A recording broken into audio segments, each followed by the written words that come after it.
میرے پیارے بھائی، بندہ ناچیز عوام الناس میں سے نہ کوئی عالم، نہ حافظ، نہ قاری، نہ کوئی اسکالر، کچھ بھی نہیں، عوام الناس میں سے ہوں میں۔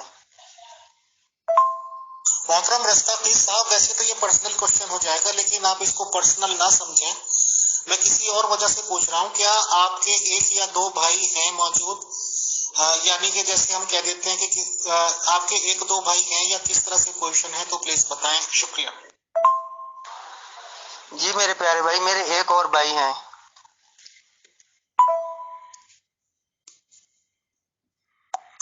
رستاقی صاحب، ہمارے ایڈمن کی طرف سے ایک فرمائش کہہ لیجیے، مانگ کہہ لیجیے آئی ہے کہ تھوڑا سا انٹروڈکشن آپ کا چاہتے ہیں، تو اگر آپ دینا چاہیں تو ایک آڈیو میں دے سکتے ہیں۔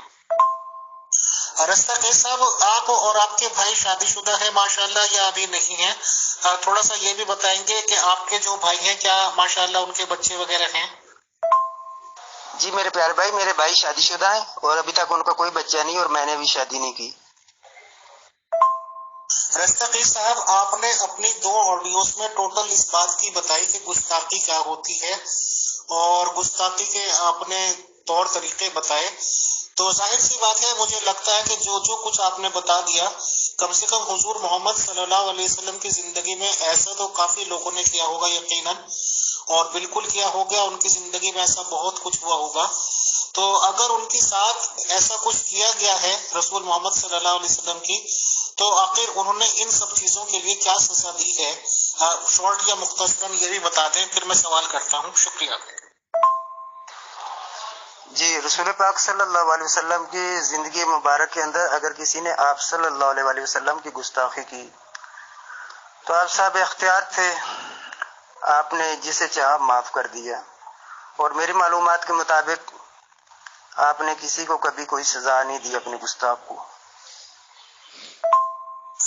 محترم رستاقی صاحب، پہلے میں تھوڑی سی معلومات آپ سے کلیکٹ کرنا چاہتا ہوں، پھر میں اپنی بات رکھنا چاہوں گا کہ ایک ختم نبوت نام کی تنظیم بنی ہوئی ہے خصوصی طور سے آپ کے ملک میں، آپ کے کیا کمنٹس ہیں اس پر کہ اگر ختم نبوت تنظیم نہ بنائی جاتی تو کیا خدا نخواستہ اللہ مجھے معاف کرے، حضور محمد صلی اللہ علیہ وسلم کی جو بھی شخصیت ہے، کیا وہ جو رحمت للعالمین کا لقب انہیں ملا ہوا ہے اور رب العالمین کا لقب ہے اللہ تعالیٰ کے لیے، تو وہ رحمت للعالمین والی شخصیت اپنی نبوت، اپنے ختم نبوت کا تحفظ کرنے پہ اختیار نہیں رکھتی، قدرت نہیں رکھتی؟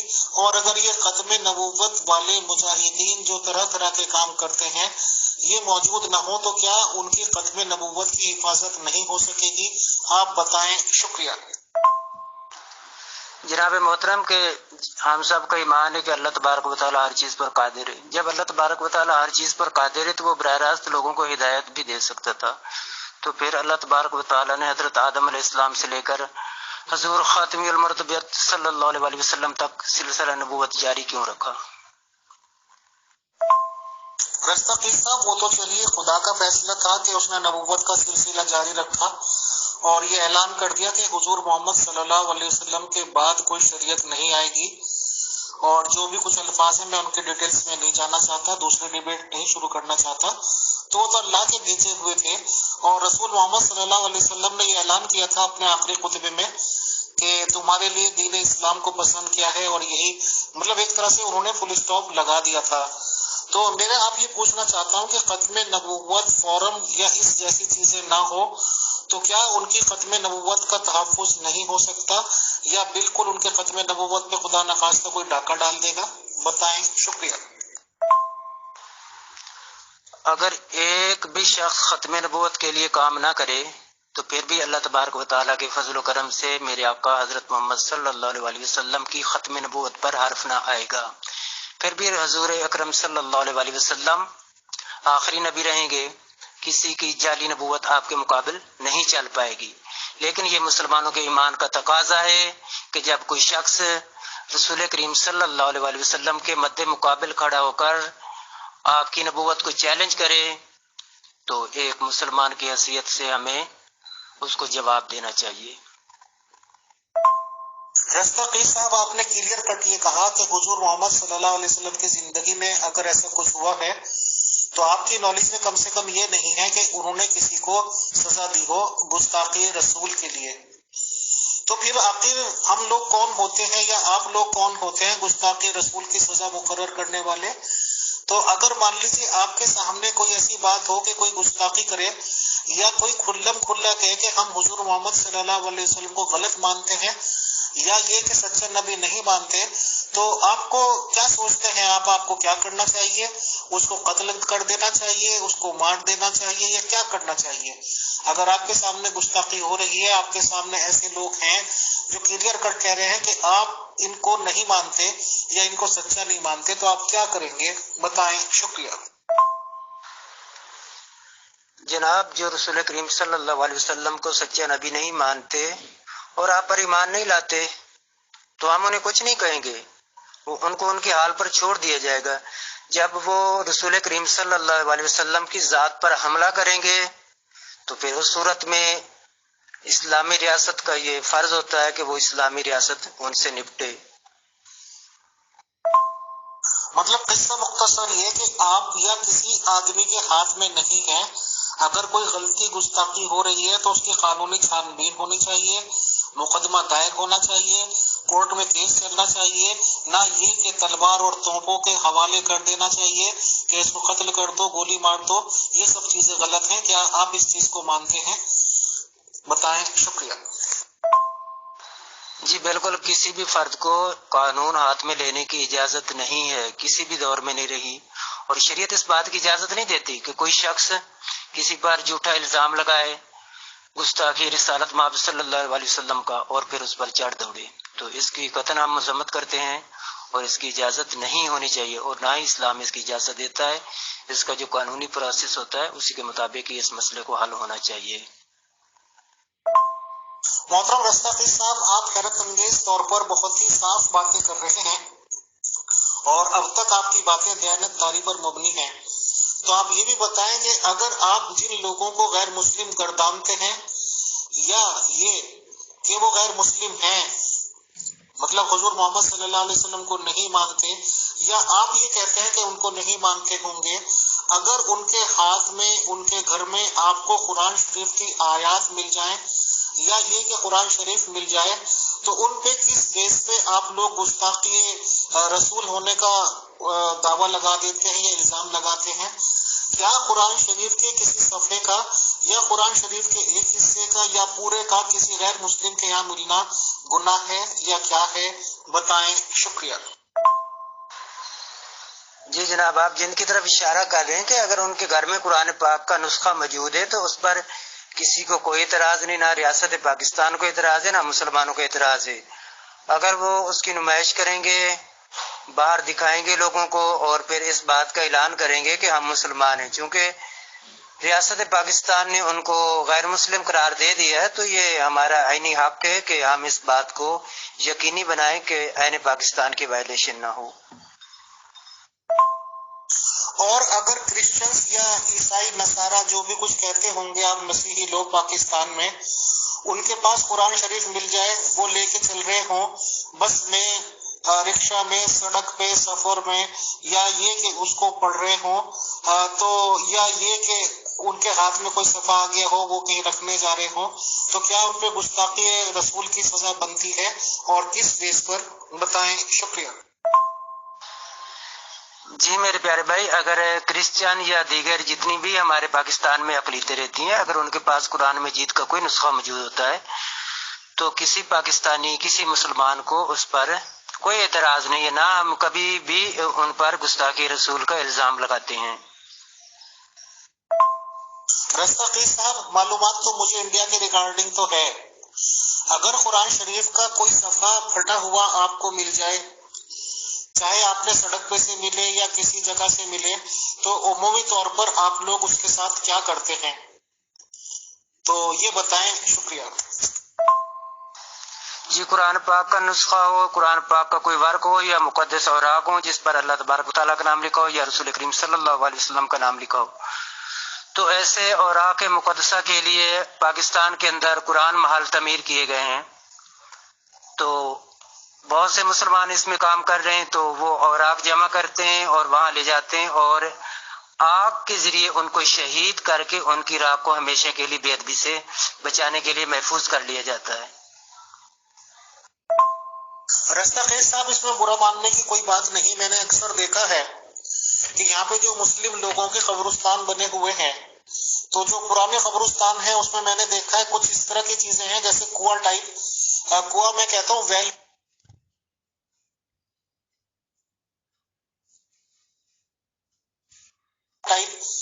کنواں میں کہتا ہوں ویل کو، یعنی کہ جس میں سے پانی کھینچ کے کبھی نکالا جاتا ہوگا، اور آج وہ پانی سے بھی خالی ہو چکے ہیں اور کافی مٹی وغیرہ بڑھ چکی ہے، تو اس طرح کے پیجز کو وہ اس میں ڈالتے رہتے ہیں۔ اور میں نے آپ لوگوں کے یہاں کی بھی ویڈیوز وغیرہ دیکھی ہیں کہ کافی گندی جگہوں پہ یا نالے میں یا کھالے جیسی چیز میں ایسی چیزیں بہت زیادہ تعداد میں پڑی ہوئی ہوتی ہیں، تو یہ گستاخی قرآن ہے یا نہیں، بتائیں، شکریہ۔ جی جناب، تو قرآن پاک کی عزت و حرمت تو ہر چیز پر مقدم ہے، تو آپ جس طرح اشارہ کر رہے ہیں کہ اگر انڈیا میں ایسا ہوتا تو آپ ان کو شعور اور آگاہی دیں کہ وہ ایسا نہیں کریں، کیونکہ اگر وہ کنویں میں ڈالتے ہیں تو کچھ جانور وہاں پر بچے دے دیتے ہیں اور وہ غلاظت ہوتی ہے، تو اس سے محفوظ کرنے کا بہترین طریقہ یہی ہے جو ہمارے فقہاء اعظام نے لکھا ہے کہ ان اوراق کو آگ کے ذریعے شہید کر کے ان کی راہ کو ہمیشہ کے لیے محفوظ کر دیا جائے۔ ہمارے پاکستان کے اندر 100 سے زیادہ قرآن محل تعمیر ہو چکے ہیں، اور جس کی میں ویڈیو آپ کو سینڈ کر سکتا ہوں کہ آپ دیکھ لیں۔ صاحب، ان شارٹ کیا آپ اس بات کو کنفرم کریں گے ایک آڈیو میں کہ گستاخ رسول کی کوئی سزا رسول محمد صلی اللہ علیہ وسلم نے نہیں دی؟ کیا آپ اس بات کو کنفرم کریں گے اسی ایک آڈیو میں کہ جو لوگ مجاہدین یہ دعویٰ ایجاد کرتے ہیں کہ سر تن سے جدا کر دو، توپ چلا دو، تلواریں چلا دو، اگر کسی نے گستاخی رسول کر دی تو وہ غلط ہے اور نہایت شرمناک حرکت کرتے ہیں، بتائیں، شکریہ۔ رسول کریم صلی اللہ علیہ وسلم نے اپنے کسی بھی گستاخ کو قتل کرنے کا حکم نہیں دیا۔ ہاں، اگر آپ صلی اللہ علیہ وسلم کے گستاخ کو کسی صحابی رسول نے واصل جہنم کر دیا تو رسول کریم صلی اللہ علیہ وسلم نے عملاً اس کی تائید فرمائی ہے، اس عمل کو پسند فرمایا ہے۔ اور جہاں تک یہ آپ مجاہدین ختم نبوت کی بات کر رہے ہیں، تو یہ تو کسی بھی مجاہد ختم نبوت کو یہ اجازت نہیں کہ وہ قانون اپنے ہاتھ میں لے اور کسی بھی شخص پر گستاخی رسول کا فتویٰ لگا کر یا اس پر الزام لگا کر اس کی جان لے لے، تو یہ بالکل غلط ہے۔ تو محترم رستاخی صاحب، کیا آپ یہ بات بھی کنفرم کریں گے کہ کچھ مجاہدین لوگ یہ بتاتے ہیں کہ اگر خانہ کعبے کے غلاف میں بھی جا کر چھپ جائے گستاخی رسول تو اسے وہاں بھی پکڑ لو اور قتل کر دو؟ کیا آپ اس بات پہ کیا کمنٹس کریں گے کہ جو یہ کچھ لوگ بتاتے ہیں کہ ایک آدمی تھا، وہ کلمہ پڑھنے کو تیار تھا، کلمہ پڑھ رہا تھا، خانہ کعبے کے خلاف کو اس نے پکڑ لیا تھا، پھر بھی اس کو قتل کر دیا گیا، کیا وہ غلط قدم تھا؟ بتائیں، شکریہ۔ جہاں پر وہ شخص گستاخ رسول تھا وہاں پر وہ جنگی مجرم بھی تھا۔ جنگی مجرم ایک الگ بات ہوگی، جنگ مجرم کی تو جو سزا ہوگی وہ ہوگی۔ کیا گستاخی رسول کو اس طرح کی سزا اگر دی گئی ہے تو غلط ہوا ہے آپ کے اکارڈنگ؟ نہیں، بالکل درست ہوا، میں اس کو درست مانتا ہوں۔ ایوان صاحب، آپ کہیں ڈائریکٹلی انڈائریکٹلی حضور محمد صلی اللہ علیہ وسلم کی توہین تو نہیں کر رہے ہیں؟ کیونکہ واٹس ایپ کا ایک گروپ بہت چھوٹی سی چیز ہوتی ہے، اور اگر یہاں جو کریٹر ہوتا ہے مین ایڈمن کا، اگر وہ کچھ خود نہیں کر رہا، کسی ایڈمن نے کسی کو ریموو کر دیا، کسی کو ایڈ کر دیا، تو اکثر کر کے لوگ یہ مانتے ہیں کہ یہ کام میں ایگزامپل دے کے کہہ دیتا ہوں، پیور ڈسکشن گروپ میں ہوگا تو کوئی بھی کہہ دے گا کہ یہ فیصل کا کیا دھرا ہے یا فیصل کے اشارے کے بنا نہیں کیا گیا، چاہے کوئی بھی ایڈمن کرے گا، کچھ بھی کرے گا، ذمہ دار فیصل کو ٹھہرایا جائے گا۔ اگر آپ اس قتل کی ذمہ داری حضور محمد صلی اللہ علیہ وسلم پر دانستہ یا غیر دانستہ طور پر ڈال رہے ہیں کہ انہوں نے منع نہیں کیا، انہوں نے اعتراض نہیں کیا، کیا ہم یہ مان لیں کہ وہ سیاست چلا رہے تھے، ایک طرف خود اعلان نہیں کرنا چاہتے تھے، دوسری طرف خاموش تماشائی بنے ہوئے تھے، تو کیا وہ ڈبل سٹینڈرڈز اپناتے تھے کہ خود نہ کہیں اور دوسروں سے قتل کروا دیں؟ بتائیں، شکریہ۔ جن گستاخان رسول کو رسول کریم صلی اللہ علیہ وسلم کی حیات طیبہ میں قتل کیا گیا وہ انادی گستاخان رسول تھے. جو انادی گستاخ رسول ہو تو اس کو قتل کیا جائے گا. یہ تو رسول کریم صلی اللہ علیہ وسلم کی خاموشی بھی ہمارے لیے سنت کا درجہ رکھتی ہے، کیونکہ ریاست مدینہ میں آپ ریاست کے سربراہ تھے، کوئی آئین یا کوئی قانون تو نہیں تھا نا. تو پاکستان ایک اسلامی ریاست ہے، پاکستان ایک آئینی ریاست ہے جس کا ایک آئین دستور ہے. تو پاکستان کے اندر کوئی بھی انادی گستاخ رسول ہوگا، جو بھی رسول کریم صلی اللہ علیہ وسلم کی شان اقدس میں گستاخی کرے گا تو ریاست پاکستان اس کو قانون کے مطابق سزا دے گی، اور اپنی مرضی سے کسی بھی شخص کو یہ اختیار نہیں کہ وہ از خود قتل کر دے. جو رسول کریم صلی اللہ علیہ وآلہ وسلم کے سامنے آپ کے صحابہ نے جن لوگوں کو قتل کیا تو وہ رسول کریم صلی اللہ علیہ وسلم کی منشا کے عین مطابق قتل کیا. آپ کی خاموشی رضامندی تھی. مطلب ایوان رستقی صاحب آپ نے کنفرم کر دیا کہ جو بھی کوئی قتل ہوئے ہیں کچھ ہوئے ہیں اس کے لیے ٹوٹلی ہولی شولی ذمہ دار حضور محمد صلی اللہ علیہ وسلم ہیں، اور سارے قتل ان کی گردن پر ہیں اور کسی کی نہیں. شکریہ. اب آپ یہ بتائیں، وہ میرے سمجھ میں آیا نہیں کلیئر کہ میں نام لے کے بول دیتا ہوں، جو یہ قادیانیز احمدیز لوگ بولے جاتے ہیں آپ کے یہاں، بے شک آپ انہیں غیر مسلم کہتے ہیں جو آپ نے کہا آئینی طور پر یا کیا کہتے ہیں قانونی طور پر. اب آپ یہ بتائیے کہ اگر یہ قرآن شریف یا اس کا حصہ یا کچھ لے کے چل رہے کھلے عام چل رہے ہیں اور اس کو پڑھ رہے ہیں بسوں میں بیٹھ کے سفر میں بیٹھ کے یا کسی بھی طرح سے، تو کیا آپ کو اس پہ اعتراض بنتا ہے؟ کیا آپ کی حکومت اس پہ بھی کوئی کارروائی کرتی ہے؟ بتائیں. شکریہ. جتنے بھی گستاخان رسول قتل ہوئے ہیں عہد نبوی صلی اللہ علیہ وآلہ وسلم میں یا خلفائے راشدین کے دور میں یا کسی بھی ریاست نے ان کو قتل کیا ہے، سزا دی ہے، سزا موت دی ہے، تو ان کی تمام تر جو ہے نا قرآن کے آیت کے مطابق اور اللہ تعالیٰ کے فرمان کے مطابق ہوئے ہیں. تو اس چیز کا اللہ تبارک و تعالیٰ ہی حساب لینے والا ہے اور اللہ کے حکم سے ہوئے ہیں.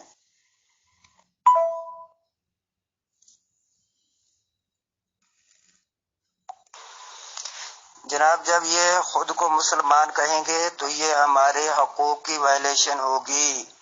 جب آئینی طور پر انہیں کافر ڈکلیئر کر دیا گیا ہے تو پھر ان کو کیسے حق پہنچتا ہے کہ یہ قرآن پاک کا نسخہ لے کر گھومیں یا قرآن پاک کے نسخے کی نمود و نمائش کریں یا مساجد بنائیں یا مینار بنائیں یا شاعر اسلامی استعمال کریں، تو ان کو کیسے اجازت دی جا سکتی ہے؟ یہ مسلمانوں کے حقوق کی وائلیشن ہے.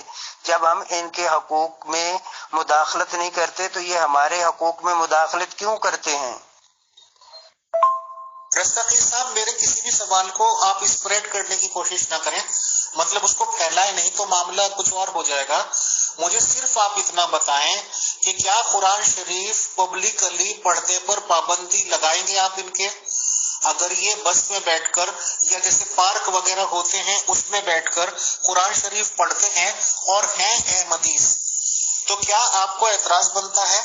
یہ ماتھے میں تو لکھ کے کہہ نہیں رہے کہ ہم مسلمان ہیں یا کوئی ڈنڈوں تو پیٹ نہیں رہے، بٹ اگر یہ پڑھتے ہیں. اور چلیے میں اور قوموں کو بھی ملا لیتا ہوں، آپ کے یہاں یہود و نصارہ ہوں گے، ہندو ہوں گے یا جو بھی غیر مسلم قومیں ہوں گی، اگر وہ پبلک پلیس پر یا اپنی دکانوں پر جو کہ غیر مسلم ہیں یوز کرتے ہیں قرآن شریف کو یا رکھتے ہیں، اس پہ آپ کو اعتراض ہے یا نہیں؟ اور اسپیشلی قادیانیز کے پڑھنے پر اور لکھنے پر بتائیں ہاں یا نہ. شکریہ. جناب میں نے دو ٹوک الفاظ میں جواب دے دیا، یہ عین پاکستان کی وائلیشن ہے اور عین پاکستان کی وائلیشن نہیں ہونی چاہیے پاکستان میں. ایوان رستقی صاحب، اگر میں آپ کی بات کو سچ مان لوں تو آئین پاکستان میں تو یہ ضرور کہا گیا ہے کہ ٹیکنیکلی طور پر یا قانونی طور پر یہ اپنے آپ کو مسلمان نہیں لکھ سکتے. بٹ اگر آپ مسلمان نہیں بھی لکھنے دینا چاہتے تو غیر مسلم والے حقوق تو ان کے ہیں، اور اگر آپ ان کو غیر مسلم بھی مانتے ہیں تو کیا حرج ہے کہ یہ قرآن شریف اوپنلی لے کر چلیں بسوں میں